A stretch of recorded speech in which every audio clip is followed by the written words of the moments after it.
ఆమెను ఒక చోట నిలవకుండా చేస్తోంది. ఆందోళనతో మానసికంగా కుంగిపోసాగింది.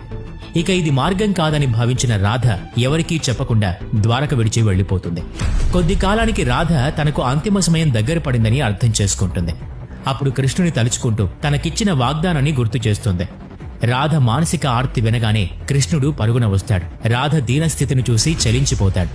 చివరి కోరిక కోరుకోమంటాడు. రాధకు ఒకే ఒక్క ఆకాంక్ష, తమ బాల్యం గడిచిన బృందావన కృష్ణుణ్ణి ఇప్పుడు ఆనాటి రూపంలోనే చూడాలని, ఆనాటి పిల్లన గ్రోవి ఆలాపన వినాలని ఆత్రపడుతుంది. ఆ మధుర మురళీగానం మొదలైంది.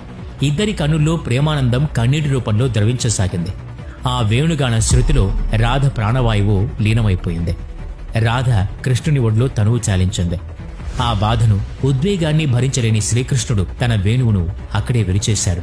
రాధ దేహత్యాగంతో పాటే కృష్ణుడు కూడా తన వేణువును మరి ముట్టలేదు. రాధా మాధవుల సాంగత్యం మురళీ గానంతోనే సుప్రసిద్ధం. రాధ మరణంతో కృష్ణుడు మురళిని వాయించనూ లేదు, ఏ ఇతర వాద్యాన్ని ఉపయోగించనూ లేదు.